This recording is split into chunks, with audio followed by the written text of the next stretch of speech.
자, 그래서 23페이지로 보면은 민주주의 이념 이렇게 나왔는데요. 민주주의 이념하게 되면 인간의 존엄성, 자유, 평등 이런 개념이 나와 있을 겁니다. 자, 근데 여기서 봐야 될 건 여러분이 자유와 평등만 좀 보시면 되는데, 자유라고 하는 것은 거기 보니까 소극적 자유, 적극적 자유 나왔는데요. 그거 보지 마시고요. 밑에 보면은 자유 개념의 발달 순서이고 3단계 나와 있죠. 그 3단계를 여러분들이 기억을 좀 해주시기 바랍니다. 자, 일단 자유라고 하는 것은 남에게 구속받지 않고 내 마음대로 할 수 있는 것을 자유라고 하는데, 자유의 발전 단계를 보니까 첫 번째 단계가 국가로부터의 자유라고 해서 나와 있고, 그 다음에 두 번째가 국가의 자유가 나와 있고, 그 다음에 세 번째를 보니까 국가에 의한 자유라고 해서 나와 있는데, 이걸 여러분들이 꼭 좀 기억을 하셔야 돼요. 무엇뭐로부터, 그 다음에 국가에 의한, 요거를 갖다가 단계별로 여러분들이 기억을 하셔야 되는데, 국가로부터의 자유하니까는 소극적이란 말 나와 있죠. 예, 소극적이란 말에다 별표 쳐놓으세요. 소극적이란 말은요, 여러분들 법과 정치를 끝나는 모든 정과정에서 소극적이란 단어는 국가로부터의 자유밖에 쓰지 못한다. 하나 더 써드리면 소극적 방어적이란 말이에요. 소극적 방어적이다라는 말은 국가로부터의 자유 외에는 절대로 쓸 수가 없습니다. 근데 이것이 기본권하고 연결되면 무슨 기본권하고 연결이 되어지느냐라고 그 밑에 자유권이라고 나왔죠. 예. 그래서 우리가 소극적 방어적이다라고 하는 것은 요것은 자유권에만 해당되는 키워드입니다. 그래서 소극적 방어적이라는 표현이 나오게 되면 무조건 자유권이에요. 그러니까 이거는 국가로부터의 자유라고 하는 것은 무슨 뜻이냐면 절대 왕정기 때 너무 군주에게 억압받았다는 거예요. 너무 군주에게 우리가 억압받다 보니까 여기서부터 그냥 어떻게 하면 된다고 생각한 걸까요? 벗어나기만 하면 된다. 벗어나기만 하면 내가 자유를 누릴 수 있겠구나라고 생각한 겁니다. 우리 여러분들이야 뭐 이제 다 성인이 돼서 문제가 되지 않지만은 미성년자인 고3들, 또 고등학생들, 미성년자인 고등학생들은 친권이 부모에게 있습니다. 여러분들은 부모가 여러분들에 대한 친권이 없습니다. 친권이 어떻게 된 거예요? 소멸됐어요. 성인이 되면은 친권이 자동 소멸됩니다. 그러니까 부모로부터 지휘와 통제를 받지 않아도 돼요. 그러니까 여러분들이 뭐 부모님이랑 같이 살다가 부모님이 여러분들 뭐 이래라 저래라 뭐 해라라고 하면은 친권도 없으면서 하면서 그냥 놔버리면 됩니다. 말 안 들어도 돼요. 나를 지휘하고 통제할 수 있는 권한이 이제 소멸됐다는 겁니다. 그 얘기는 또 역으로 얘기하면 여러분들 부모님들이 여러분들을 부양해야 될 의무가 없어졌다는 뜻이에요. 근데 만약에 고등학생들 미성년자들이 부모가 너무 막 이래라 저래라 하니까 너무 이게 억압하고 잔소리 심하고 하니까 얘네들 순간적으로 어떤 생각할 수 있느냐면 여기서부터 벗어나면 내가 자유를 누리겠구나 라고 생각하는 경우가 있을 수 있다는 거예요. 그렇다고 해서 얘네들이 부모로부터 벗어난다는 것은 결국에 무엇을 의미하는 겁니까? 지금 나온다는 거예요. 가출했다고 쳐봐요. 자, 맨 처음에는 그것이 진정한 자유인 것처럼 생각이 들었지만은 미성년자인 그 어린아이들이 집 밖으로 나오면은 진정한 자유를 누릴 수 있겠습니까? 진정한 자유를 누릴 수 없죠. 그렇죠? 진정한 자유를 누릴 수가 없어요. 왜 누릴 수가 없느냐면 부모님 밑에 있으니까 먹여주고 재워주고 한 거지, 부모님 곁을 떠나게 되면 먹는 거 자는 거 자기가 다 직접 돈을 벌어서 해결해야 돼요.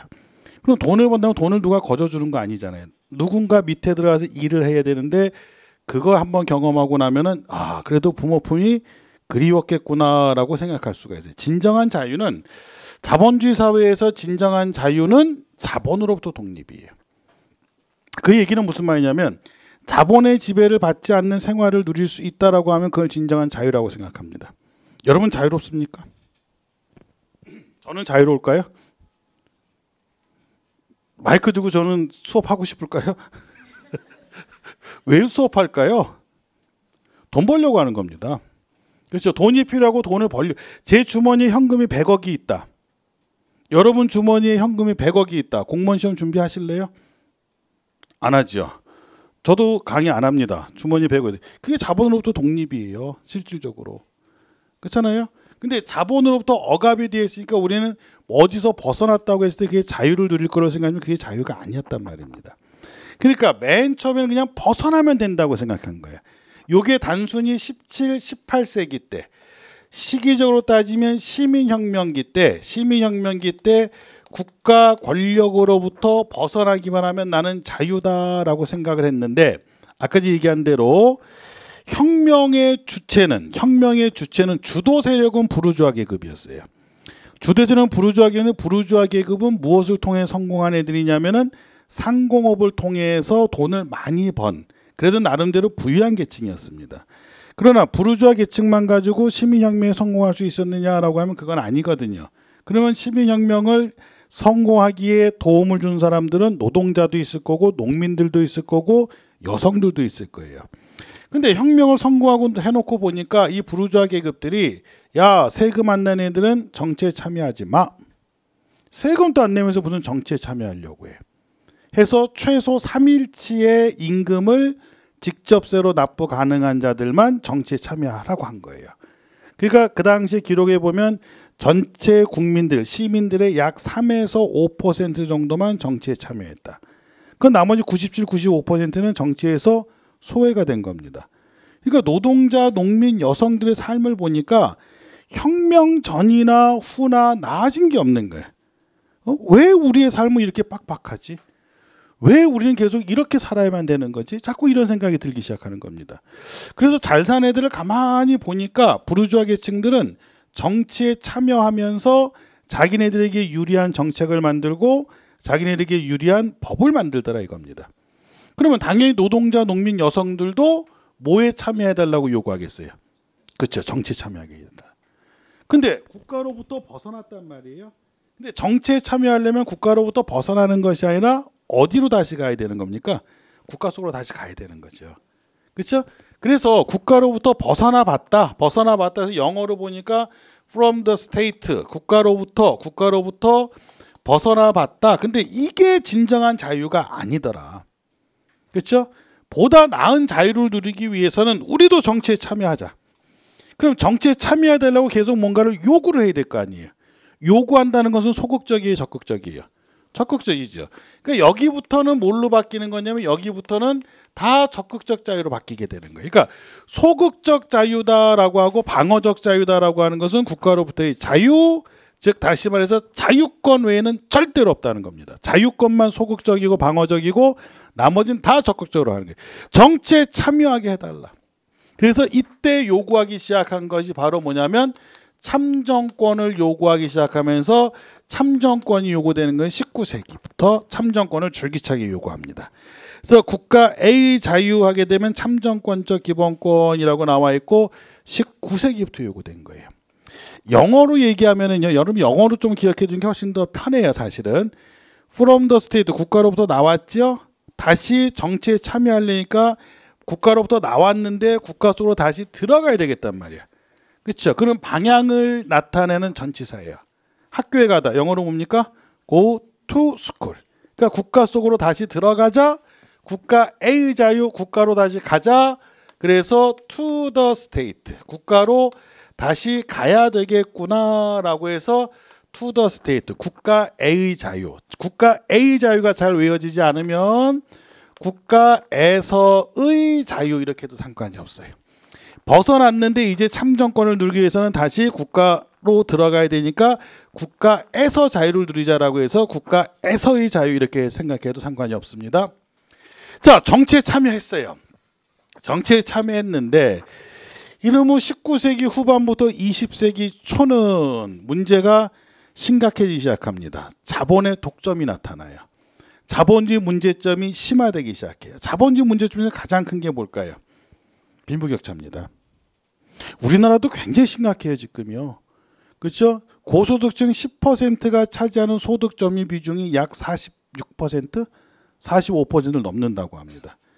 그러니까 상위 10%가 버는 돈이 전체 대한민국 국민이 버는 돈의 약 40%를 넘기고 나머지 90%가 그걸 차지하고 있는 정도니 빈부격차라고 하는 것 자체가 상당히 심각한 수준입니다. 이게 자본주의 문제점이에요. 그러다 보니까 인간답게 살지 못하는 사람들이 너무 많았다는 겁니다. 다시 말해서 최소의 생활을 갖다가 최소의 생활을 유지하지 못했다라는 겁니다. 우리가 경제 시간에 배우겠지만은요, 우리 다수의 대중들은 열심히 일한 죄밖에 없어요. 산업 혁명이 일어나서 자본주의라고 하는 것이 대량 생산 체제입니까? 소량 생산 체제입니까? 대량 생산 체제. 공장제 기계공업이 등장하기 시작하면서 대량 생산이에요. 열심히 일해서 생산량을 늘린 노력밖에 내가 안 했는데 1929년에 미국에서 뭐가 발생합니까?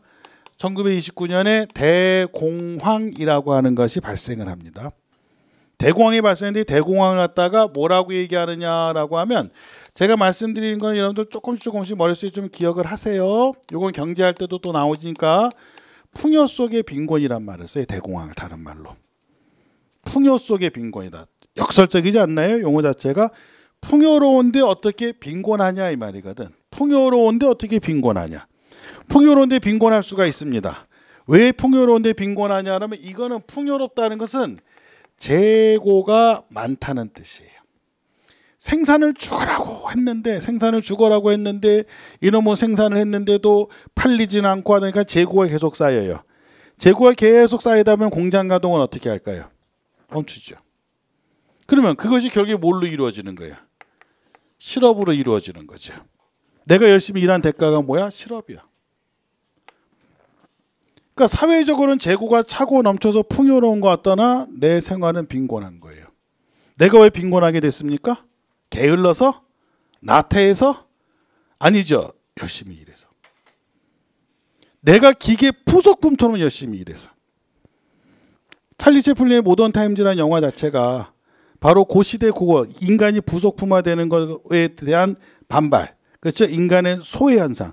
그걸 그린 영화가 찰리 채플린의 모던 타임즈잖아요. 컨베이어 벨트가 도입됨으로써 계속 한 사람은 컨베이어 벨트 앞에서 뭐만 하는 거야? 내가 반복적인 일만 하는 겁니다. 기계처럼. 그렇죠? 여러분도 그런 경험해 본 적 있습니까? 내가 부속품화되고 갔다는 느낌 같은 거? 어떨 때는 무서워요. 저는 계속 강의를 합니다. 계속 강의를 하니까 수능 쪽도 계속 강의를 여러분들을 계속 강의를 하다 보니까 자꾸 강의 순서와 패턴을 좀 바꾸려고 노력을 해요. 왜 그러냐면 나도 내가 어떨 땐 무섭거든요. 한 번은 그 결혼하기 전에 선배들이 술을 많이 먹여가지고 한 새벽 4시까지 마셨나? 그리고 수업은 그 재수학원 가서 8시 반부터 수업인데 일단은 간 겁니다. 일단 8시 갔지요. 갔는데 애들 앞에 섰는데 이거는 모든 게 도는 거예요. 그래서 도는 건데 그러니까 애들한테 양해는 사실 내가 결혼식이 언젠데 그리고 이렇게 사정을 얘기하고 오늘 내가 수업을 하긴 하는데 조금 부족한 것이 있으면 다음에 좀 보충을 하더라도 그렇게 진행을 할게. 그랬더니 선생님 쉬세요. 그냥 자습해도 돼요. 거기는 왜냐면 반별로 이렇게 거의 그 일주일에 몇 시간 배정돼서 이렇게 들어가는 거니까 그래도 하자. 왔는데 술도 깨야 되고 해야 돼. 떠드는 게 술 깨는 거예요. 그래서 이제 수업을 다 했어요.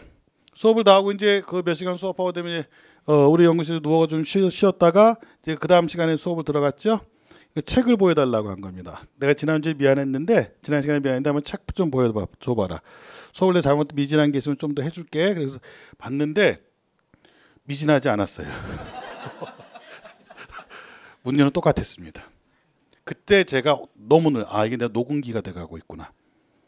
그냥 어느 순간에 마이크만 잡으면은 그냥 책 어느 페이지 보면은 그 얘기를 하는구나. 이게 굉장히 충격으로 다가왔었습니다. 사실은 수업하면서.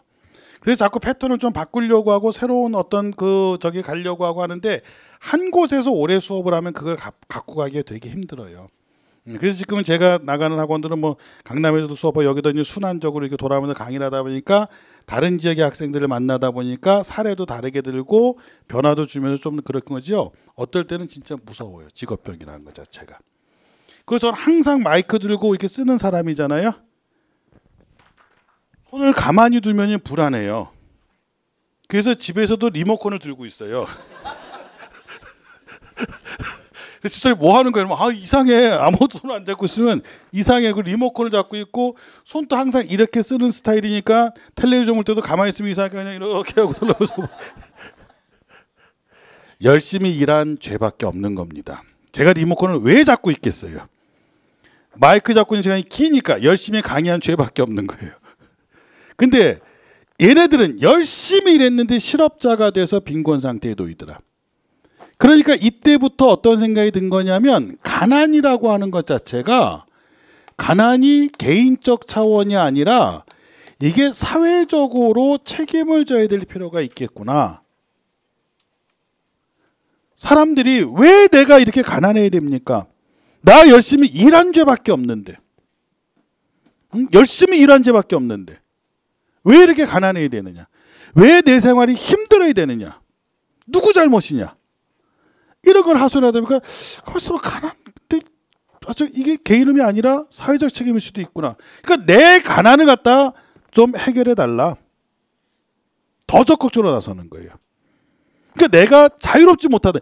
돈이 없으면 자유롭지 못해. 최소 생활을 유지를 못한다는 것은 인간으로서 가장 비참하게 자유를 누리지 못하는 겁니다. 사실은. 기본적인 의식주가 해결이 되지 않는다는 거는. 그렇잖아요? 그러니 나는 열심히 일한 것밖에 없는데 당신 때문에 이렇게 온 것 같으니 당신들이 내 자유를 책임져 달라. 그렇죠? 그래서 국가에 의한 자유가 나오는 거예요. 국가에 의한, 국가를 수단으로 삼는 겁니다. By the state, 국가에 의한 자유, by. 그러면 이게 바로 뭐냐? 20세기. 자 보세요. 1929년이 대공황이라고 했죠? 그러면 이게 몇 세기입니까? 20세기죠. 20세기부터 줄기차게 주장하기 시작한 것이 바로 사회권이에요. 사회권이 잘 와닿지 않으면 복지권이라고 적어 놓으셔도 되고요. 요걸 다른 말로 우리가 무슨 권이라고도 부르느냐면 생존권이라고도 부르는 겁니다. 기본적인 생존은 해야 될 수 있지 않겠느냐. 그래서 점차 더 적극적으로 변하는 겁니다. 소극적인 마인드에서는 국가로부터만 벗어나면은 절대적으로 벗어나면 다 해결될 거라 생각이 드는데 이거 아니구나. 정치에 참여해야 되겠구나. 다시 국가로 왔다가 정치에 참여하는 것까지는 좋았는데 자본주의 병폐가 심해지면서 이거는 내 기본적인 생활이 유지가 되지 않는다. 국가에 의한 자유. 이걸 좀 국가가 내 생활을 좀 책임져 달라. 그래서 복지 정책을 요구하기 시작하는 거. 급기야는 영국의 비버리지 보고서를 통해서 요람에서 무덤까지라고 하는, 그렇죠? 요람에서 무덤까지라고 하는 그런 복지 정책까지 이끌어내게 되는 겁니다. 자, 그래서 from to by 기억하셔야 됩니다. 근데 이거는 여기서 중요한 게 아니라요. 저쪽 뒤에 가면 헌법 파트에서 중요해요. 헌법 파트에 중요한 건데 미리 복습을 해 놓으시면 헌법 파트 할 때 아주 편하게 갑니다. 왜? 우리가 배워야 될 기본권이요. 5가지 배우거든요. 자유권, 참정권, 사회권, 그 다음에 재판을 청구할 수 있는 권리, 청구권. 그거 하나 배우는 거고, 그 다음에 평등권 하나 배우는데 평등권은 헌법 파트에 가서 안 배웁니다. 굳이 생각 안 해도 돼요. 왜? 그 밑에 평등 개념 가지고 정리를 끝내버리시면 됩니다. 평등에 보니까 2가지가 나와 있죠. 절대적 형식적 평등 밑줄, 또 하나가 상대적 실질적 평등 밑줄. 자, 하나는 우리가 뭐라고 나왔느냐라면 절대적 형식적 평등이라고 나와 있고, 또 하나는 상대적 실질적 평등이라고 해서 또 하나가 나와 있습니다. 절대적 형식적 평등이다라고 하는 것 자체는 간단히 얘기하면은요, 절대적 형식적 평등은 그 옆에다가 절대적 형식적 평등이다라고 하는 것에는 그 옆에다 하나 써놓으면은 차이를 갖다가 인정하지 않는 것, 이렇게 생각하시면 돼요. 절대적 형식적 평등이라고 하는 것은 차이를 인정하지 않는다. 그러면 차이를 인정하지 않는다라고 하는 것은 3번에 보면 뭐라고 나왔냐면 같은 것은 같게, 다른 것도 같게, 같은 것도 같게, 다른 것도 같게. 그러니까 이거는 절대적 형식적 평등, 그냥 여러분들 시험에서 똑같이 대우하는 거. 똑같이 대우하는 것을 우리가 형식적 평등, 절대적 평등이라고 얘기하는데, 요 절대적 형식적 평등은 어디서 중시되기 시작한 거냐면 근대 사회에서 중시됐던 거예요. 절대적 형식적 평등이란 것은 근대 사회에서 중시하는 개념이었습니다. 주로 이거는 어디서 적용이 되었었느냐라고 하면 우리가 정치에 참여한다든지 참정권이라든지 그다음에 또는 우리가 얘기할 때 참정권이든지 재판 청구권 뭐 이런 것 등에 대해서는 주로 적용이 되는데 사실 근대 시민혁명 이후에 참정권에 있어서 똑같았다고 전에 아까 똑같지 않았다고 얘기했죠. 그러니까 똑같지 않았다고 얘기했기 때문에 그냥 근대에서 중시가 된 거고 오늘날로 따지면 참정권에 적용이 되어진다라고 판단하시면 되는데 근대에서 참정권이 똑같이 적용됐다라고 생각하시면 안 됩니다. 그냥 여기는 그냥 근대만 그랬다. 근대에 중시했던 것이 절대적 형식적 평등이고 그런데 이거는 실질적으로 따져보니까 실질적인 불평등에 해당되더라. 차이를 인연 똑같이 대우한다. 기회만 똑같이 줬다고 해서 그것이 어떻게 실질적으로 평등이라고 볼 수 있느냐. 자, 여러분들 공무원 시험은 제가 우리가 장애인들이 따로 보는 시험들이 있죠. 전형들이 있죠. 마찬가지로 수능에서도 그렇습니다. 수능에서 점자 수능이 있을까요? 없을까요? 있어요. 점자 수능이요. 자, 그러면 점자를 모르는 시각장애는 시험을 볼 수 없느냐? 있습니다. 어떻게 보느냐? 듣기로. 수능 시험을 읽어줍니다. 아나운서가 정확한 발음으로 똑같은 스피드로 해갖고 읽어줘요. 그럼 그걸 듣고 나서 시험을 치를 수 있는 그런 제도도 있고 그 다음에 좀 시험지가 좀 큰 시험지를 줘가지고 시험을 치르게 하는 제도도 있고 있어요. 자, 시각장애인에게 우리랑 똑같은 시험지를 주면서 시험을 치르시오라고 하면 그것이 평등일까요? 불평등일까요? 그건 불평등이에요. 기회만 똑같이 준다고 해서 그게 평등이냐? 그건 아니다라는 거죠. 근대에서는 그게 먹힐 줄 몰라요. 근대에서는 그게 먹힐 줄 모르는데 왜? 근대는 항상 절대성이야. 항상 왜 절대성이냐면 국가 권력으로부터 벗어나는 것을 최우선으로 삼았기 때문에 무조건 절대성이에요. 재산권 행사, 재산권도 절대성입니다. 내가 획득한 재산은 무조건 내 거야. 내 마음대로 써도 돼요.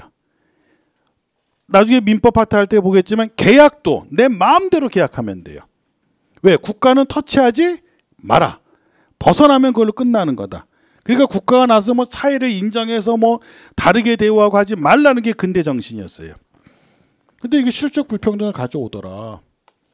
그래서 무슨 평등이 등장하기 시작한 거냐면 실질적이고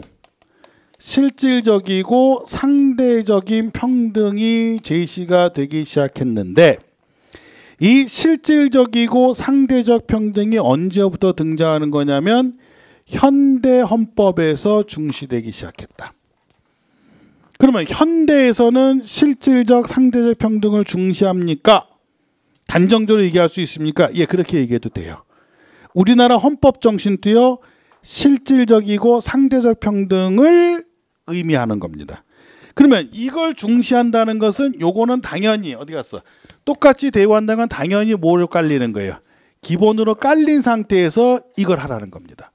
그럼 뒤에 넘기면 뭐라고 표현이 나왔느냐라고 하니까는요, 같은 것은 같게, 다른 것은 다르게, 배분적 정의란 말이 나왔을 겁니다. 밑줄. 같은 것은 같게, 다른 것은 다르게 하라. 자, 그리고 여기서 이제 아주 중요한 의미가 있어요. 같은 것은 같게, 다른 것은 다르게 하라는 이 의미는 무슨 뜻이냐라고 하면은요, 사실은 실질적 상대적 평등이라고 얘기하지만 그러면 여러분들은 그냥 요거는 이렇게 생각하면 돼요. 차이를 인정하는 거구나, 이렇게 생각합니다. 차이를 인정하는 거구나.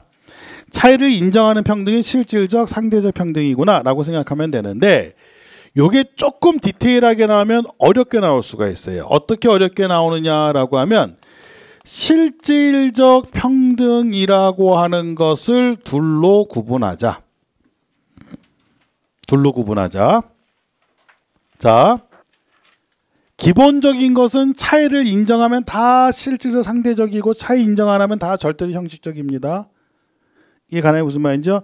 장애인 특별 전형, 농어촌 특별 전형 없어요. 그거 하면 안 돼요. 무슨 평등이에요? 절대적 평등이에요. 아니야, 걔네들 좀 도와줘야지. 환경이 열악한 상태에서 공부하느라고 얼마나 힘들었겠어. 그들을 좀 우대하는 정책을 펴야지. 그럼 무슨 평등이에요? 실질적 평등입니다. 여성 전용 주차 시설을 만드는 것은 당연한 거야. 무슨 평등이에요? 실질적 평등이죠. 차이를 인정하는 거니까요. 이게 가능해 무슨 말인지요? 그냥 간단하게 차이를 인정하냐 인정하지 않느냐가 나오면 아주 간단한데요.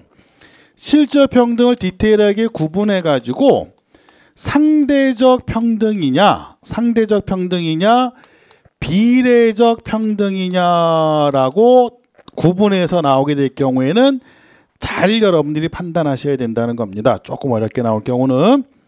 자, 지금 제가 아까 뭐라 했냐면 장애인들 농어촌에서 자란 친구들을 좀 배려해 줘야 되지 않겠느냐, 소수민족을 배려해 줘야 되지 않겠느냐, 다문화 가정에 자란 친구들을 좀 배려해 줘야 되지 않겠느냐 라고 하는 것은 다 누구를 얘기하는 걸까요? 사회적 소수자예요. 사회적 약자란 말이에요. 그들을 배려하는 정책을 펴야 되지 않느냐라고 하면 그건 상대적 평등입니다. 구분할 때 다시 말해서 상대적 평등이라고 하는 것은 사회적 약자를 갖다가 사회적 약자를 좀 배려해야 되는 거야 라고 하면 그건 상대적 평등이에요. 근데 그러면은 항상 상대적 평등만 중시하게 되면은 능력이 뛰어나고 업적이 뛰어난 사람은 이건 항상 손해를 보잖아요. 그래서 그렇다고 내가 상대적 약자가 될 수는 없고, 그렇잖아요. 사회가 내 능력을 발휘할 수 있는 기회도 줘야 될 거 아니에요. 그게 비례적 평등이에요. 요거는 능력과 업적을 갖다가 고려하는 것을 얘기하는 겁니다. 능력과 업적을 고려하는 것을 실질적 평등 중에서도 비례적 평등이라고 얘기해요. 자, 제가 사례를 하나 들어볼게요. 잘 보십시오. A와 B라는 사람이 있습니다. A와 B가 있는데 A와 B에게 동일 업무를 갖다가 부여했어요. 똑같은 업무를 부여했더니 A와 B가 동일한 성과를 냈습니다. 똑같은 동일한 성과를 내서 성과급이라고 하는 것을 성과급을 똑같이 지급을 했어요. A, B에게 동일 업무를 시켰는데 동일한 성과를 내서 성과급을 동일하게 지급했다. 무슨 평등일까요? 상대적 평등일까요? 비례적 평등일까요? 두 차에서 고른다면은 비례적 평등이에요. 그러면 여기서 이제 조심하셔야 될 것 자체가 어떻게 지급했다고 했습니까? 똑같이 지급했다고 해요. 똑같이 지급했다. 그러면 여기서 여러분들 잠깐 실수할 수 있는 게 뭐냐면은 제가 뭐라고 했습니까? 똑같이 대우하는 것은 무슨 평등이라고 했어요? 절대적. 선생님 이거 절대적 평등 아닙니까? 이렇게 하면 틀리는 거예요. 이렇게 하면 틀리는 겁니다. 똑같이 지급했는데 왜 절대적 평등이 아닙니까? 성과가 어땠기 때문에. 동일한 성과. 그러면 A 대 B가 몇 대 몇으로 성과를 냈다는 겁니까? 1대 1.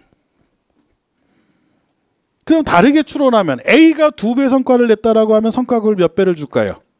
2배 주겠죠. 그게 비례야. 그렇잖아요. 동일한 성과를 냈으니까 1대 1로 주는 거란 말이에요. 근데 AB가 서로 다른 성과를 냈어. 다른 성과를 냈는데 성과급을 똑같이 지급했어요. 그러면 이건 무슨 평등이 되는 거예요? 그렇죠. 이건 절대적 평등이 된다는 거예요. 왜? 다른 성과를 냈으면 다른 것은 다르게 해야지 이게 분배적 정의지. 다른 것도 같게 하게 되면 이때는 무슨 평등이라? 절대적 평등이라는 거예요. 그게. 이해합니까? 무슨 말인지요? 그러니까 비례적 평등하고 절대적 평등 똑같이 대우한다고 해서 다 절대적 평등이 되는 것이 아니라 동일 성과에 동일한 성과급 지급. 그러면 1대1 비례적 평등. 다른 성과를 냈는데 동일한 지급? 그러면 이건 절대적 평등. 어렵지 않습니다. 그렇죠? 요 평등만 여러분이 좀 구분해 주면 돼요. 평등 문제가 출제가 되면 평등권 문제로는 절대로 출제가 안 됩니다.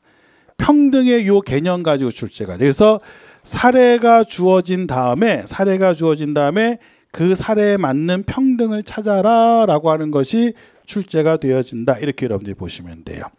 그래서 평등은 그 정도로 보시면 되는데, 그런데 4번에 보니까 우리 24페이지 그 동그라미 4번에 보니까 맨 위에 합리적 차별은 인정한다. 합리적 차별을 인정한다고 나왔죠. 불합리한 차별을 인정하지 않는 것이지 합리적 차별을 인정합니다. 단 합리적 차별을 인정한다, 사회적 소수자를 우대하는 정책을 쓴다라고 하면 그것은 역차별의 가능성이 있는 거죠. 역차별이라고 하는 것은 사회적 소수자가 당하는 걸까요? 아닌 사람이 당하는 걸까요? 아닌 사람입니다. 이것도 순간적으로 글 읽다 놓치면 안 돼요.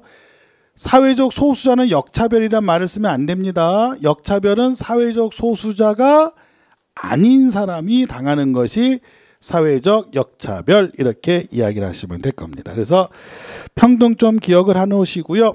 자, 그 다음에 한번 내려가 보죠. 민주주의 원리, 국민주권이란 말이 나왔네요. 그냥 제목에만 밑줄 치세요. 아, 국민주권, 국민이 나라의 주인이란 뜻이군요. 넘어갑니다. 입헌주의란 말이 나왔네요. 입헌주의. 입헌주의 제목에다 밑줄 쳐 놓으시고요. 헌이라고 하는 것 자체가 헌법을 의미한다. 그래서 헌법의 근거에서 통치하라. 국민주권, 그 다음에 입헌주의, 그 다음에 밑에 나온 것이 권력분립, 권력분립 밑줄, 권력분립이라는 것이 있군요 라고 하는데, 권력분립이라고 하는 것이 뭐냐? 국가 권력을 복수의 국가기관에 분산시켜서 상호 견제와 균형 중 밑줄, 국가 권력을 복수의 국가기관에 분산시켜서 상호 간의 견제와 균형을 하자라고 하는 것이 권력분립인데요. 자, 권력분립론을 주장한 사람이 두 명이 나옵니다. 한 명은 이권분립론의 로크, 한 명은 상권분립론의 몽테스큐예요. 아주 중요하게 취급되는 두 사람입니다. 자, 이권분립론이라고 하는 로크라고 하는 사람은 아주 여러분 시험에서 많이 보게 될 텐데, 이권 분립을 갖다가 주장한 사람이었다. 근데 중요한 말이 나오죠. 모 우위에서. 입법권 우위예요. 입법권 우위에서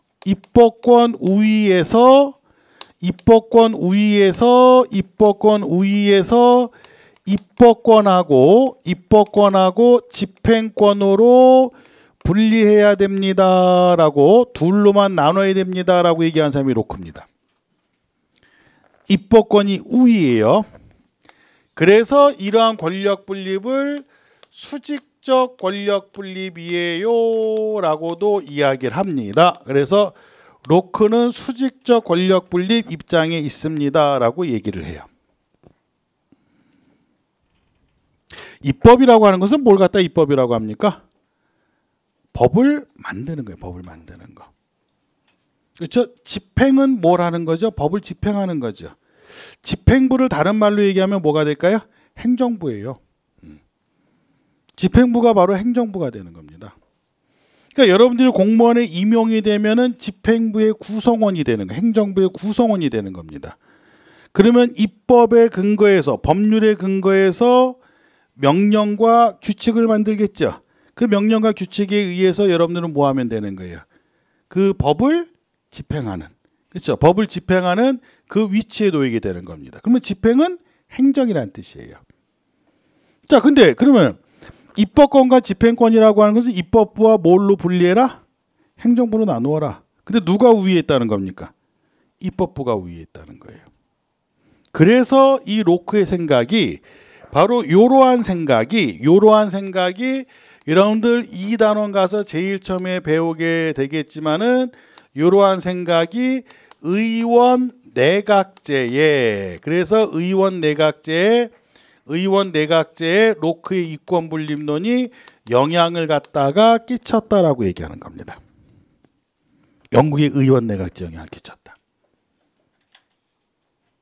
자, 그러면은 왜 이것이 의원 내각제에 영향을 끼쳤다라고 하냐면요. 의원 내각제라고 하는 말 뜻을 그대로 한번 풀이해 볼게요. 우리가 바로 내일쯤이면 우리가 의원 내각제로 공부하게 될 텐데, 자, 말 그대로 해석하게 되면은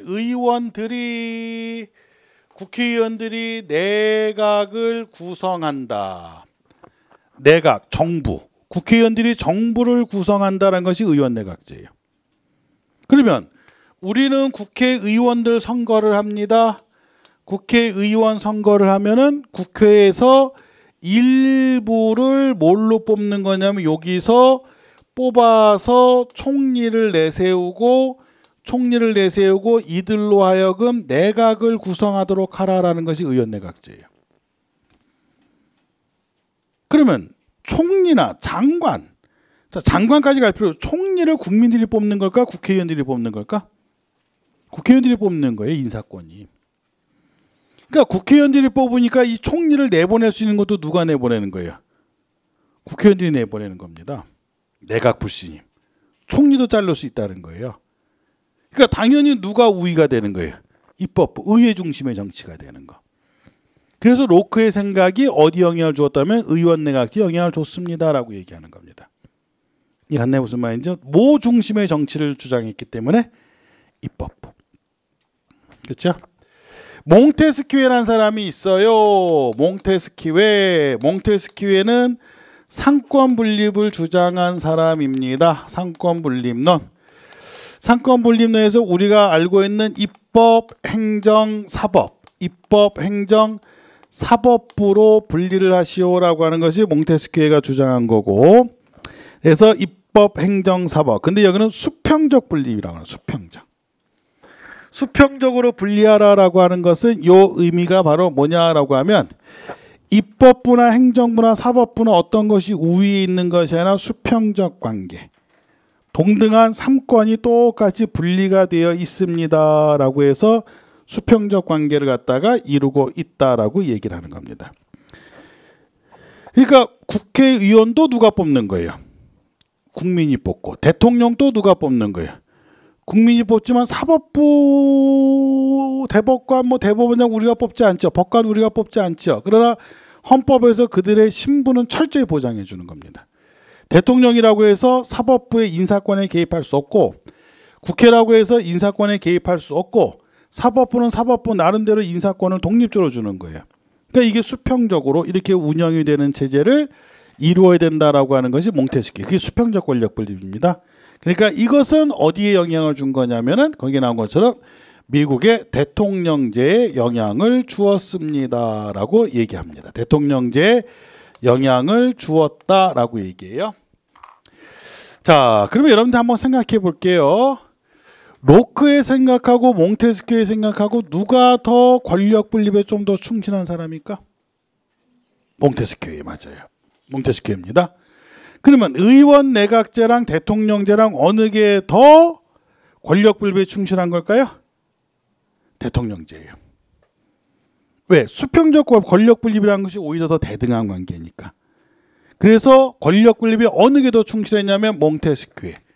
다시 말해서 대통령제가 의원 내각제보다는 권력 분립이 더 센 겁니다. 왜? 저긴 총리 뽑잖아. 그래서 총리를 자를 수도 있잖아요. 우리가 의회에서 대통령 자를 수 있나요? 못 자릅니다. 그렇죠? 대통령을 자를 수 있어, 물론. 그게 바로 뭐예요? 탄핵제도거든요. 근데 우리나라에서는 탄핵을 의회에서 결정하는 것이 아니라 어디서 결정해요? 헌재에서 결정하잖아요. 미국은 의회에서 결정하는 건 있어요. 그러나 그 조건이 대단히 까다롭다는 겁니다. 함부로 할 수 없다는. 오죽했으면 하겠어요. 그렇죠? 오죽했으면. 그러니까 그 조건이 무지 까다로워요. 그러니까 실제로 독립성이 보장되는 거예요. 그러니까 권력 분립이 더 셉니다. 자, 이제 그러면 근대와 현대를 놓고 보면 권력 분립이 어디가 더 셀 것 같아요? 근대와 현대 놓고 볼 때 근대가 셉니다. 왜 근대가 세냐면요, 지금 얘기하는 국민주권이라든지 입헌주의라든지 권력 분립이라는 이 개념들 있잖아요. 이게 언제 등장했냐면 근대 이후부터 등장해요. 모든 민주주의의 원리, 원칙은 언제부터 등장한다? 근대부터. 시민혁명 이후부터 근대부터 등장하는 겁니다. 그래서 그때는 권력 분립의 개념이 훨씬 더 강했어요. 근데 오늘날 현대는 무슨 국가? 복지국가. 현대는 복지국가. 복지를 하려면 뭐의 힘이 세져야 되는 겁니까? 행정부죠. 그래서 복지를 하려고 하니까는 행정부 중심 국가가 될 수밖에 없다는 겁니다. 행정부 중심 국가. 표면적으로는 권력 분립을 유지하는 것 같지만 사실상 그 힘은 누가 더 세냐면 행정부가 중심에서 움직이니까. 그래서 현대에 와서는 권력 분립이라고 하는 것 자체가 권력 분립이라고 하는 것이 좀 약화됐어요 라고 이야기하는 것이다. 현대 와서는 권력 분립이 좀 근대보단 약화됐다. 그렇죠? 이런 개념으로 사용이 되어집니다 라고 체크하시면 됩니다. 됐습니다. 옆 페이지로 와서 25페이지에 민주주의의 유형에서 나옵니다. 직접 민주주의. 뭐 설명할 필요도 없죠. 국민이 직접 참여하는 거, 국민이 직접 참여하는 것을 갖다 직접 민주주의라고 했는데 장점은 민주주의 이념의 가장 이상적인 정치 형태, 밑줄 가장 이상적인 건 맞지요. 단점은 효율성의 저하, 밑줄 효율성의 저하. 효율성이라고 하는 거 있잖아요. 우리가 효율성이라고 하는 것은요. 효율성이라고 하는 것은 참여자가 적을 때 효율성이라고 하는 것 자체는 효율성이라고 하는 것, 특히 뭐 정책 결정의 효율성이라고 할까요? 정책 결정의 효율성은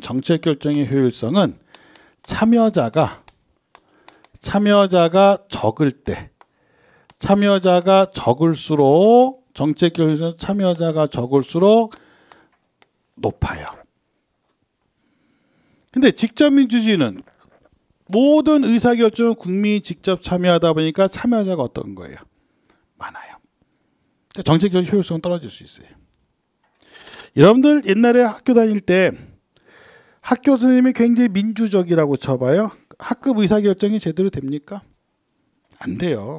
예를 들어서 선생님이 딱 들어와서 야 우리 소풍 장소를 니네들이 한번 결정해봐라. 학급회의를 통해서 결정하면 선생님은 거기에 따를게라고 하면은요 난리 납니다.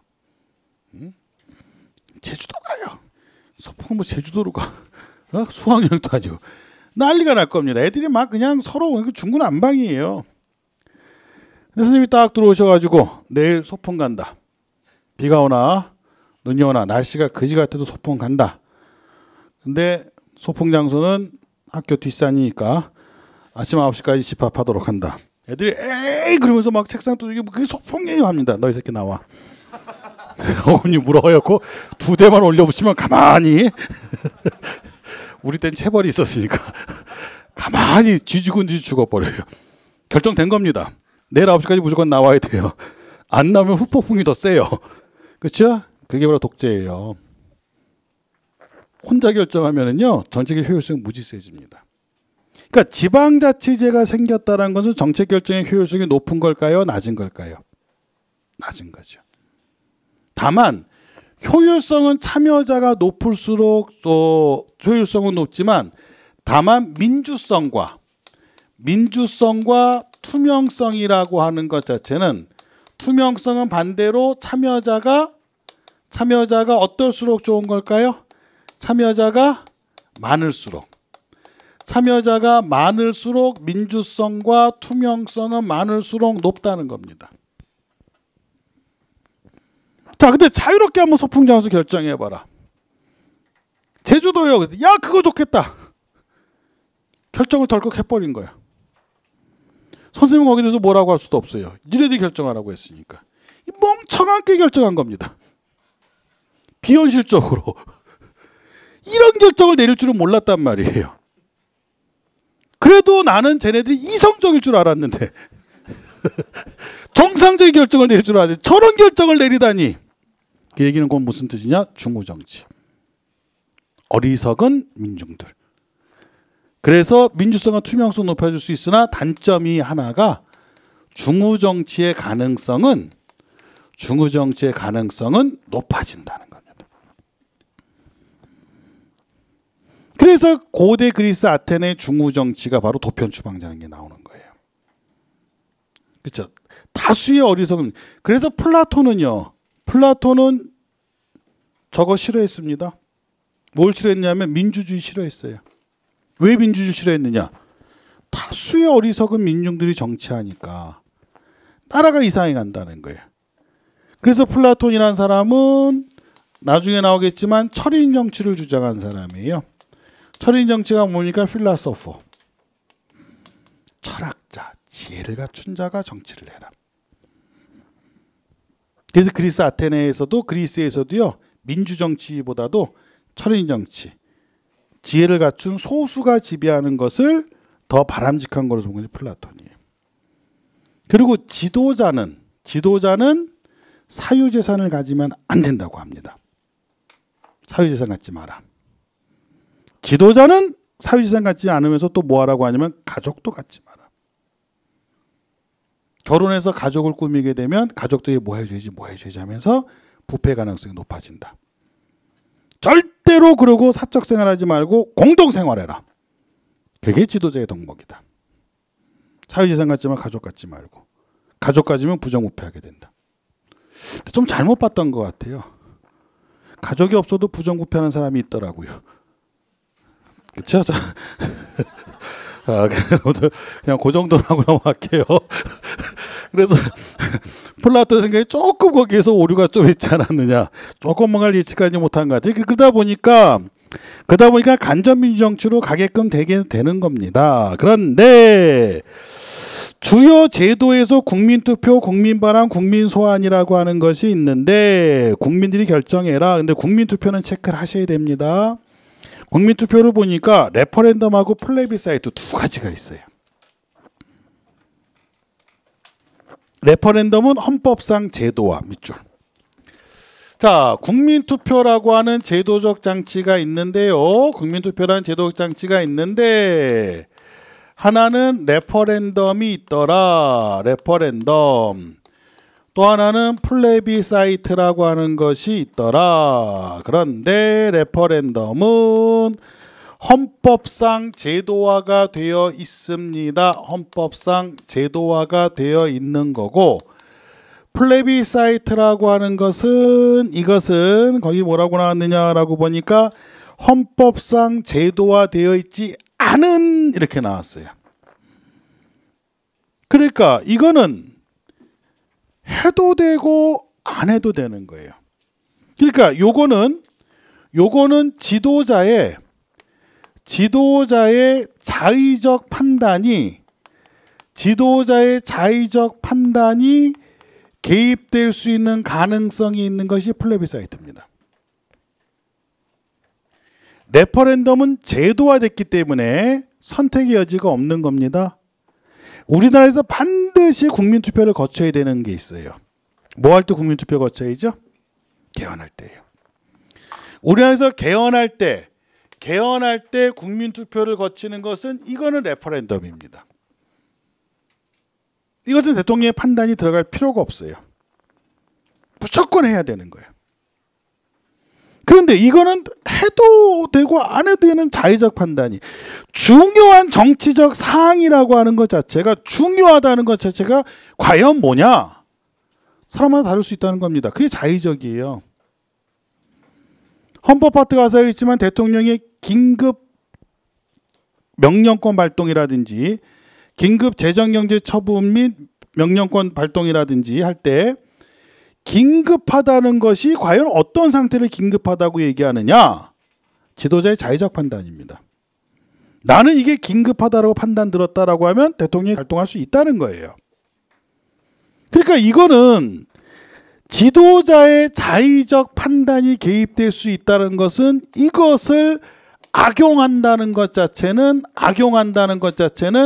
합법을 가장한 무엇으로 갈 수 있는 가능성이 있느냐라고 하면 독재 가능성이 있다는 겁니다. 합법을 가장한 독재. 그래서 플레비사이트를 하면 안 된다는 거예요. 플레비사이트는. 우리는 헌법재판소에서도 플레비사이트는 위헌적 요소니까 하면 안 된다라고 얘기한 겁니다. 주로 플레비사이트는 어디에 사용되느냐 하면 거기 나온 건 좀 정권의 재신임이에요. 집권자의 신임 결정. 쿠데타를 통해서 권력을 잡았는데 부당한 방법으로 권력을 잡았으니 자리에서 물러나라 하니까 이 사람이 나는 거예요. 국민이 원하면 물러나겠다. 국민투표 한번 해봅시다. 근데 쿠데타를 통해서 권력을 잡은 사람들이 그 국민투표 그 조작하는 건 간단한 거 아닙니까? 그렇죠. 그냥 형식적인 거지. 국민 대다수가 나보라 하래네요. 일부 저 불순한 학생 세력들, 불순한 저 일부 세력들만 그러는 것이지 대다수가 나보라 하랍니다. 이제부터 나한테 반대하는 저 세력들은 사회 혼란 세력으로 규정하고 쓸어버리겠습니다. 국민의힘을 내가 얻었습니다. 이게 뭐야 갑자기. 쿠데타 자체가 불법인데, 쿠데타 자체가 권력을 잘못해서 빼앗은 건데, 그렇잖아요. 그걸 어떻게 물어봐요. 그럴 리는 절대 없지만 우리나라 대통령이 현재 5년 단임제입니다. 근데 저 한 번 더 하면 안 될까요? 헌법 개헌 가지고 안 되니까 국민들한테 한번 물어보면 안 될까요? 한번 물어봅시다. 나하고 해서 국민투표에 붙인다라고 하면 그게 뭐가 되는 거예요? 플레비사이트입니다. 그게 플레비사이트. 또 하나 뭐가 또 플레비사이트냐면요. 임기 중이야. 임기 중인데 인기가 없어. 이 국민들한테 제가 정말 이렇게 인기가 없나요? 저 정말 싫어요. 어느 정도 저한테 지지도가 나오지 않으면 물러나겠습니다. 국민투표하겠다는 거예요. 뭐예요? 그것도 레퍼런덤 플레비사이트 뭡니까? 플레비사이트예요. 왜 플레비사이트냐? 헌법에 대통령 임기는 얼마나 보장되어 있습니까? 우리나라는 5년으로 보장되어 있어요. 근데 그걸 중간에 임기를 변경시키는 것을 국민들의 투표로 묻겠다라고 하면 그거는 플레비사이트라는 거예요. 헌법에서 그런 거 하지 말라는 거예요. 그런 거 보장 제도 안 돼 있거든. 정 인기 없어서 하기 싫으면 어떻게 하라는 거예요. 하야예요. 그냥 자진해서 하야하면 제 능력이 여기군요. 국민 여러분 죄송합니다. 대통령 다시 선출할 때까지 관리형 대통령으로서 제가 그때만 책임지던가 아니면 이 시간 이후로 모든 권한을 총리한테 위임하고 새로운 대통령을 뽑아주시기 바랍니다. 이렇게 되는 거지. 그걸 묻는 것도 뭐라고 보는 거냐면 플레비사이트라고 보는 겁니다. 이건 사례 가지고 나올 수 있어요. 근데 우리는 뭐만 인정한다고요? 레퍼런덤만 인정하는 겁니다. 오케이, 됐습니다. 자, 지방자치제, 주민투표, 주민발안, 주민소환 밑줄 쳐놓고요. 우리나라는 전면 실시라고 적어놓으십시오. 주민투표, 주민발안, 주민소환은요, 세 가지는 우리나라는 전면 시행하고 있습니다. 국민발안, 국민소환은 실시하고 있지 않아요. 자, 넘깁시다. 뒤에 보니까 26페이지 보니까 간접민주주의에서 간접민주주의는 대의정치, 의회정치라고 나왔습니다. 국민이 선출한 대표들이 이렇게 나와요. 장점은 딴 거 없습니다. 장점은 효율적으로 효율적 동그라미.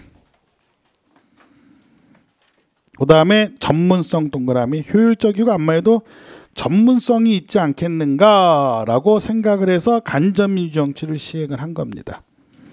단점의 가장 큰 것은 바로 뭐냐면 국민의사 왜곡. 밑줄. 왜 국민의사 왜곡이라고 얘기하냐면요. 투표율이 높아요, 낮아요? 투표율이 굉장히 낮아요. 투표율이 낮다. 근데 내가 국민 지지를 갖다가 내가 내 득표율이라는 게 말이야. 이 사람아 내가 내 득표율이 얼마인지 알아? 라고 해서 득표율이 80%야. 엄청나게 지지를 얻은 거죠. 득표율이 80%로 당선됐다는 거는. 근데 투표율이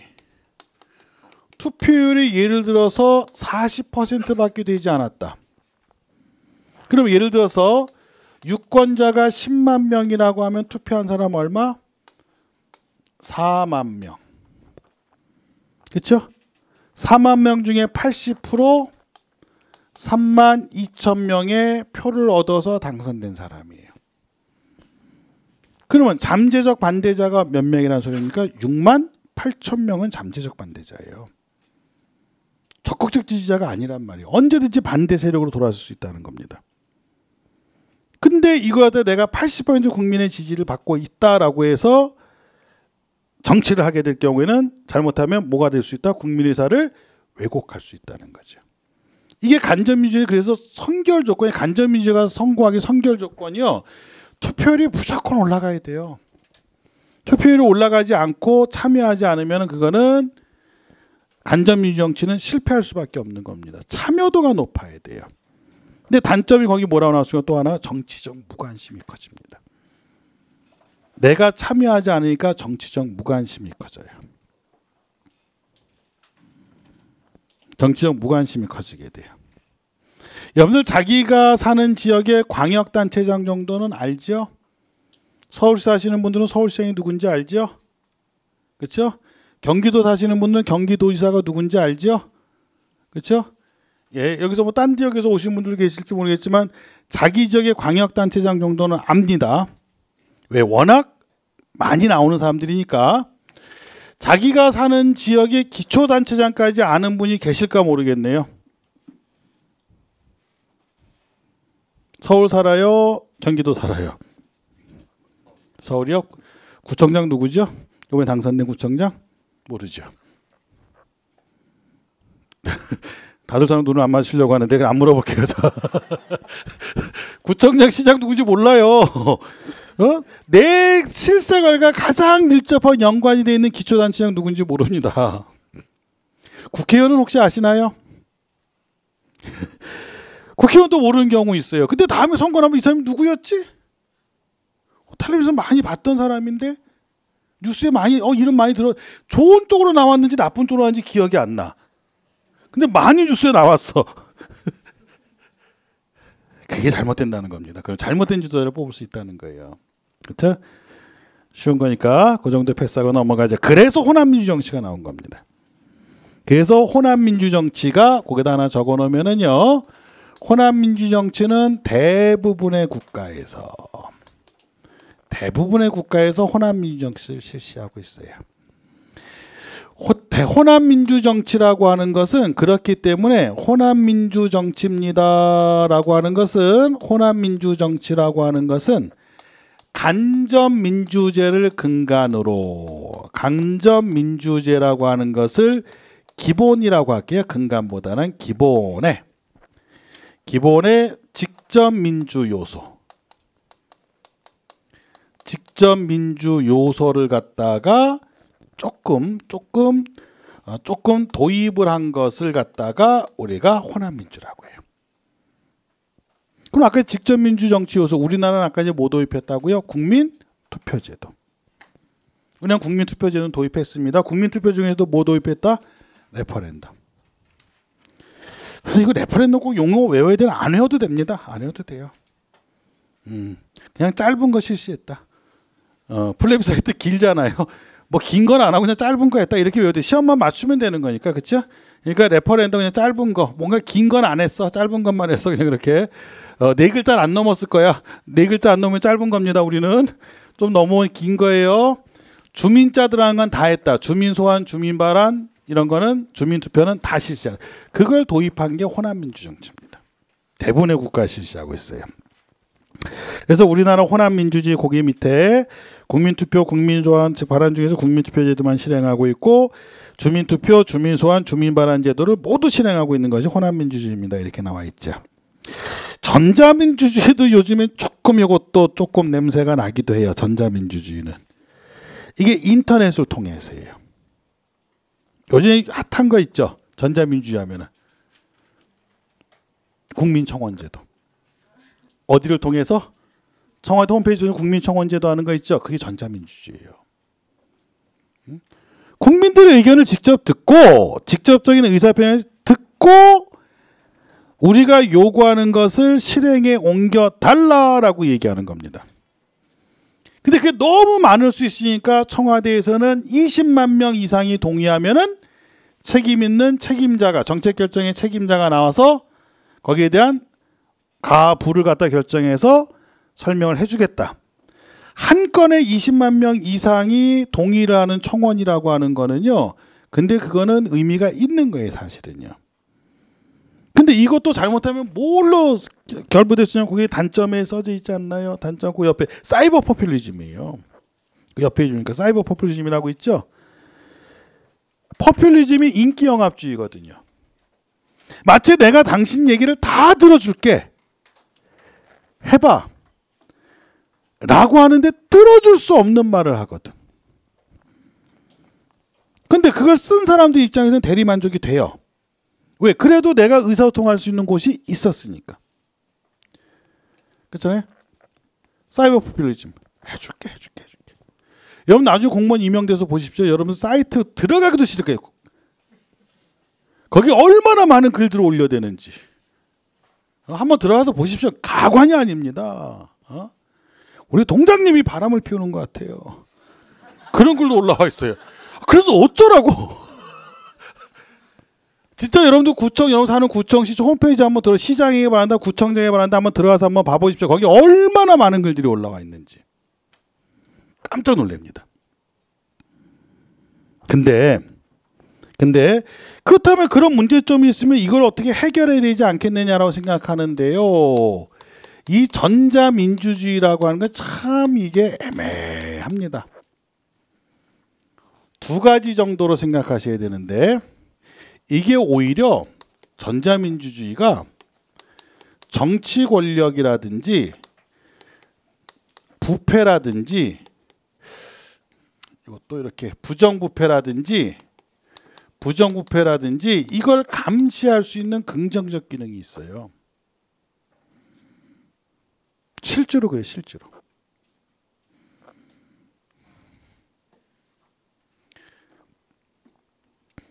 여러분들 그 감사원이 공무원들의 직무 감찰하는 곳입니다. 그렇죠? 근데 거기서 각 구청 시청 홈페이지 다니면서요. 사이버 감찰을 해요. 거기 뭐 이게 쭉 글썽구조에서 뭐가 비리 사실한지 이런 게 올라온 거 있지 않나 쭉 가다 딱 잡으면은요. 실제로 감사 뜹니다. 감사 떠요. 제가 예전에 그 감사원 교육원 거기 세미나 갔을 때 그 감사원에서 사이버 감찰의 어떤 그 사례를 하나 들어서 얘기하는데 지금 해보면 마이크를 켜고 있으니까 뭐 인강이니까는 들어가니까 어떤 특정 지역을 얘기할 수 없지만은 어느 지역에서 암행어사란 필명으로 누가 글을 썼어요. 근데 걔가 공익근무요원입니다. 공무원들 초과 근무하잖아요. 초과 근무를 하는데 초과 근무를 하게 되면 공무원이 초과 근무한 다음에 퇴근하면서 몇 시부터 내가 몇 시까지 근무했다 이렇게 그 일지를 쓰고 나온대요. 근데 공익근무요원 보러 퇴근할 때 일괄적으로 다 쓰라고 한 거예요. 일괄적으로 몇 시부터 몇 시까지 꽉 채워서 꽉 채워서. 근데 얘가 뭐가 어긋장난지 그걸 갖다 자기가 일하는 관공서 홈페이지에다가 써버린 거 아면 공무원들이 진짜로 그거 초과 근무하는 줄 아냐? 가봐라. 이걸 써버린 겁니다. 내가 다 쓴다. 우리 부서만 아니라 다른 부서 다 쓴다. 근데 그 관공서에 실제로 감찰을 나갔답니다. 나가서 일부 공무원들 몇 명 불러서 이름하고 전화번호랑 뭐 좀 써봐라. 왜? 근데 썼는데 필적이 달라요. 이 사람들만 그렇게 딴 사람들 불러서 써보라니까 필적이 다릅니다. 예. 그래서 초과 근무로 부당하게 지출된 한 30억 그것을 환수 조치. 그러니까 공무원들 받을 월급에서 어떻게 하냐 일부를 차감해서 환수 조치해라. 감사원 교육원에서 그 세미나하면서 그 얘기를 하더라고요. 사이버 감사에 대한. 그렇게 해서 세는 걸 막는다. 그럼 거기는 이제 주요 감시 대상이 되는 겁니다. 근데 카메라 출동이 한번 나왔어요. 예, 그래서 그 시스템을 바꿨습니다. 이게 출퇴근할 때 카드 리더기 있죠. 그걸로 바꿨어요. 근데 밤 11시 반이 되니까 어떤 차가 한 대가 쑥 들어와요. 근데 시간 딱 보더니 내리더니 혼자 다 찍어요. 에이 어쩌다 한 번이겠지. 지금 그 다음에 또 잠복했는데 또 그래요. 그래서 이제 카메라 덮친 겁니다. 찍다 말고 막 당황했고 막 아니 처음이고요. 뭐 한 번만 용서해 주고 뭐 이렇게 나오지만 이미 걸린 겁니다. 그러면 못 도입해야 돼요.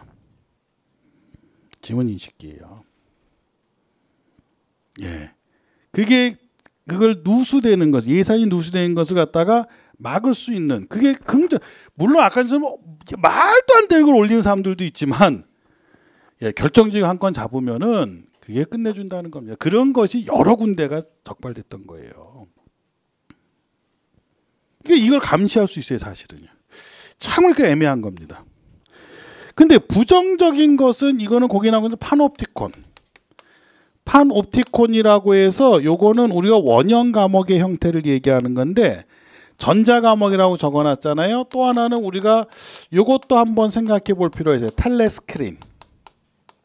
텔레라고 하는 접두어는 먼 곳에 있는 것을 가까이 끌어들인다는 거죠. 그래서 텔레비전. 먼 곳에 있는 것을 딱 내 눈앞에서 볼 수 있도록 하는 것처럼. 먼 곳에 있는 것을 쭉 내 앞으로 끌어와서 내가 감시할 수 있어요. 근데 이거는 판옵티콘 텔레스크린이라는 것은 오히려 권력을 감시하는 것이 아니라 내 사생활을 감시당하는 형태가 있다는 겁니다. 이게 그래서 애매한 거예요. 애매한 거. 여러분들 저는 판옵티콘에 갇혀 있지 않을까요? 지금 이 시간에? 저도 판옵티콘에 갇혀 있습니다. CCTV가 있죠. 저쪽에 맨 뒤에. 저거예요. 우리 학원은 저기다 해놨대요. 딴 데 제가 하는 그 학원들은 선생을 감시하는 게 학생들을 감시하려고 앞에다 해놨거든요. 선생은 안 보이거든요. 왜냐 학부모들이 와서 우리 애가 공부하는지 좀 보고 싶어요 라고 몇 반이에요 라고 몇 반입니다 하고 딱 터치하면 그 반에 딱 잡혀요. 우리 저기 있네요. 그래요? 뚜뚜뚜뚜뚜 누르면은 거기로 줌이 됩니다. 끝장납니다. 근데 우리 저기 설치되어 있는데 저게 전자감옥인 거예요, 사실은. 예전에 저거 없었잖아요. 그래서 아파트 단지도 그런 거 붙이지 않아요? 경축 CCTV 설치. 그게 뭐 경축할 만한 일이야. 근데 꼼짝 마라 이제 그 뜻입니다. 범죄율이 떨어진다는 건 맞대요. 감시당하고 있다는 생각이 드니까. 과속 카메라 있으면 과속하다 갑자기 딱 멈춰서 가는 것처럼. 그래서 옛날에 가짜 과속 카메라 되게 많았잖아요. 그게 이제 걸리는 바람에 국민들을 잠재적인 범죄자로 하느냐 해가지고 가짜를 다 철수시켜 버린 거지. 감시당하는 겁니다. 이게 참 이제 이게 딜레마가 되는 겁니다. 딜레마가 되는.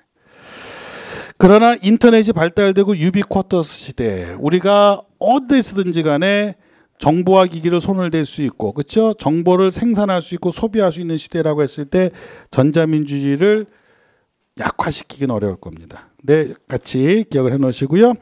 27페이지 옆에 가서 이제 자유민주주의와 사회민주주의가 나면 이건 간단해요.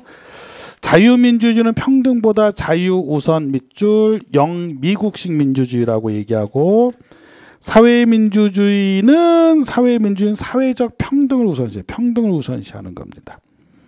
이것은 유럽식 민주주의라고 해요. 그래서 복지가 발달된 것이 유럽이 많이 발달된 거예요. 그래서 유럽에는 3인당이 많이 집권합니다. 3인당이 집권한다는 것은 어느 당이라는 거예요? 사회민주당. 그렇죠. 사회민주주의를 실현하려는 정당들이 많이 집권하게끔 되는데, 결정적으로 자유민주주의와 사회민주주의의 공통점은요. 그래도 얘네들은 자유와 평등의 조화를 추구하는 겁니다. 다만 중요시하는 방점을 자유에 두느냐 평등에 두느냐의 차이죠. 자유민주주의는 자유, 사회민주주의는 평등에다 방점을 두는 것뿐이지 궁극적으로는 자유와 평등을 조화를 하려고 하는 것이다 라고 보시면 됩니다. 기타 민주주의는 하나만 밑줄 된다는 걸 알 수 있겠죠. 예, 심의 민주주의. 이번에 시민민주주의에서 시민민주주의 안건 토의를 거쳐서 그 속에서 서로의 선호를 이해하고 절충할 점은 절충함으로써 이해 조정을 도모하고자 하는 거. 이게 아까 수구의 민주주의예요. 그러니까 다수결의 문제점을 좀 해결하자라고 하는 것이 심의 수구의 민주주의다라는 이야기를 합니다. 또 안 볼 수 없는 게 있어요. 심화 개념. 맨 밑에 나와 있는 거 요거까지만 보고 좀 쉬었다 할게요. 끊지 말고. 자, 민주주의의 판별법이라고 해서 맥키보 교수가 참된 민주주의를 판별할 수 있는 방법을 얘기합니다. 자, 맥키버가 참된 민주주의를 얘기하는데, 자, 왜 이런 얘기를 하냐면은요. 민주주의라고 하는 것 자체가 굉장히 다양한 의미가 있거든요. 민주주의의 다의성이라고 얘기해도 굉장히 다양한 의미가 있어요. 그래서 혹자는 민주주의를 갖다가 뭐에 비교하느냐라고 하면 민주주의라고 하는 것을 여행용 가방에 비유하기도 해요. 근데 솔직히 가방이 용도가 있나요? 없어요. 뭘 집어넣는다는 용도가 달라지는 겁니다. 나 여행용 가방 샀다라고 했을 때 그 가방에 뭐 있는지 한번 꺼내줘라고 했을 때 여행용품이 나오면 여행용 가방이에요. 책이 나오면요. 책가방이죠.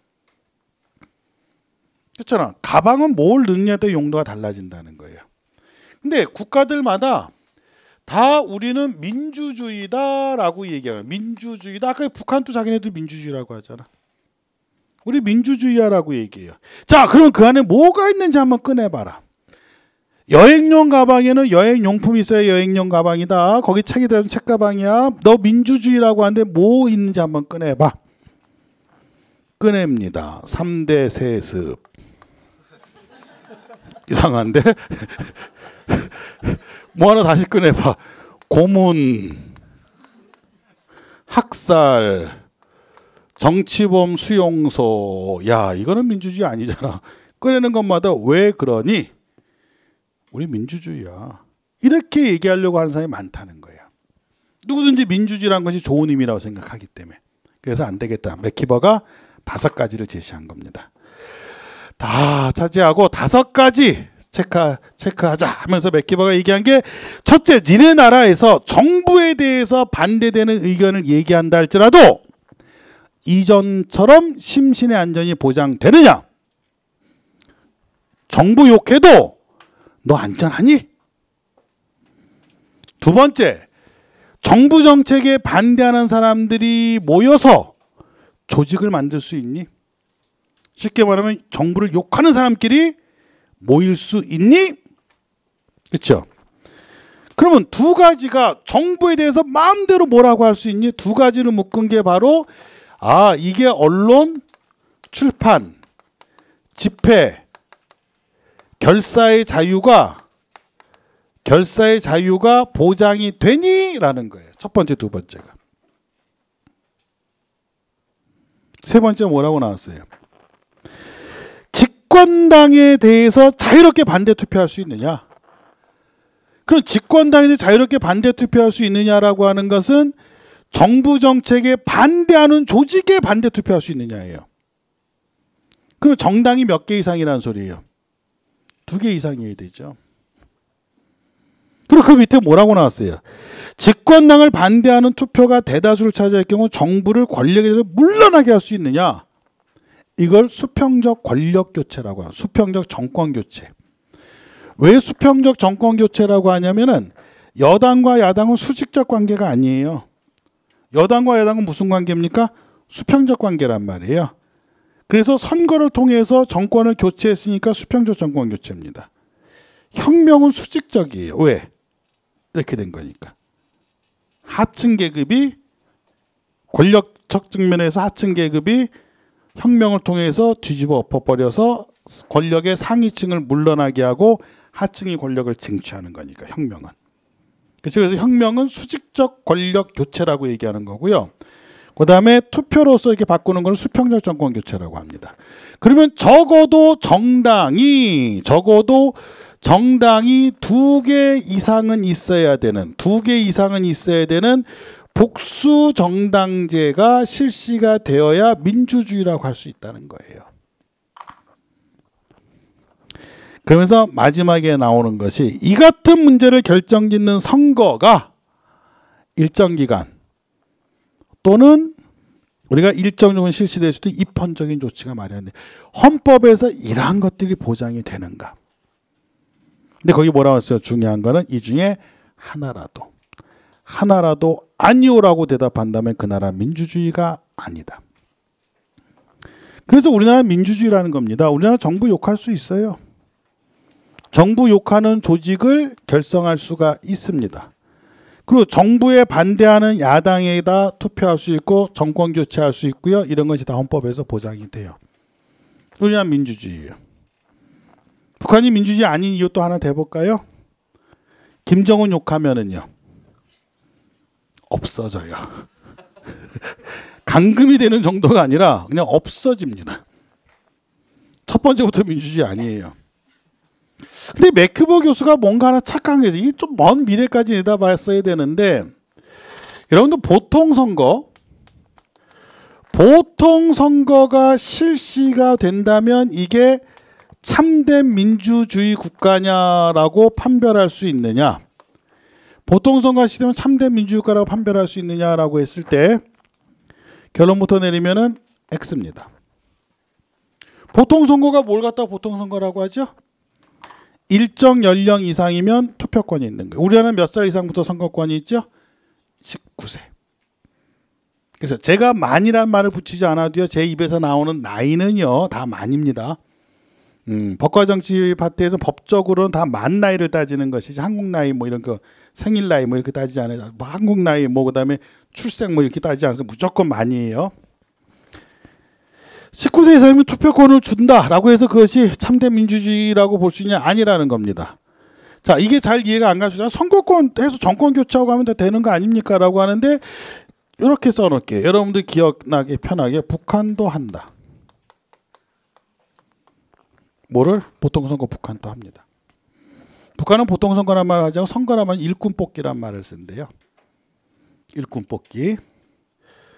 일꾼 뽑기 할 때 보면 여러분들 우리 무심코 넘기는 게 있다. 뭐가 있냐면, 여러분들 투표 날 투표하기 전에 여러분들한테 번호표 줄까요? 안 줄까요? 번호표 줍니다. 번호표 받은 적 없는데 선관위에서요 투표 장소 안내할 때 안내장 오잖아요. 어디 가서 투표하시면 됩니다 했을 때 거기 번호가 있어요. 일련 번호가. 그래서 거기 뭐라고 그러냐면 일련 번호를 또 선거인 명단 번호를 알고 오시면 좀 더 빨리 투표할 수 있습니다 써져 있습니다. 왜? 그 번호만 딱 되면 찾아서 해가지고 투표용지 배부했다는 거 체크하면 되는 거니까. 근데 그거 안 가져가면 이름 되면 이름 찾고 뭐 주소 찾고 하면서 좀 시간이 좀 오래 걸리는 거예요.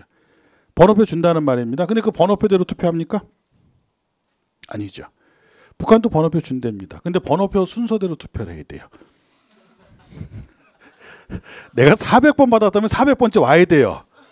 근데 만약에 400번 받았는데 800번째 왔다. 일꾼 뽑는데 정성이 부족하다. 징계 처분이 됩니다. 그리고 투표를 하는데 빠졌다. 그게 주민을 하나에 통제할 수 있는 방법이래요. 일꾼 선거하는데 후보자는 한 명이 됩니다. 후보는 한 명, 찬성 반대만 찍는 거예요. 예. 근데 찬성하고 반대 찍는데 반대 찍는 사람은 정해져 있어요. 걔네도 100% 나온 거는 창피한가 봐요. 그래서 반대하는 사람은 정해져 있습니다. 나는 반대하고 싶거든. 기표소에 들어가면은요. 찬성하면 그냥 투표용지 갖고 나오면 되고 반대하면은 거기다 X표 치면 된대요. 근데 거기 당원들이 딱 그 기표소 앞에 기다리고 있는데 볼펜을 들어서 X표를 치고 싶은데 그 볼펜에는 방울이 달려 있답니다. 그러니까 내가 들면은 뭐가 나겠어요? 소리가 나겠죠. 그리고 또 투표하고 나오면 투표함이 두 개가 있대요. 하나는 하얀색, 하나는 검정색. 찬성하면은 하얀 통에, 반대하면은 검정 통에. 보통 선거합니다. 일정 연령이 되면 선거하는 거예요. 근데 무슨 선거 지켜지지 않는 거예요? 비밀 선거. 그러니까 여기서 민주적 선거라고 하는 것 자체는, 그러니까 여기서 선거가 일정 기간이 아니라 맥키버 교수가 하나를 더 집어넣었어야 돼. 민주적 선거. 설마 이런 나라가 있을까? 설마 이런 나라가 있을까? 그냥 선거라고 하면 다 민주적으로 하겠지라고 생각했는데, 민주적 선거하면 선거 파트 보면 알겠지만 보통, 직접, 평등, 비밀, 이게 다 갖춰줘야 민주적 선거라고 하거든요. 그래서 꼭 기억하십시오. 보통 선거 실시가 참된 민주주의 아닙니다. 민주적 선거란 말은 괜찮지만은, 오케이. 그럼 민주주의까지 끝났고요. 조금 쉬었다가 뒤에 3장 민주정치의 발전에 대해서 설명을 드리도록 하겠습니다.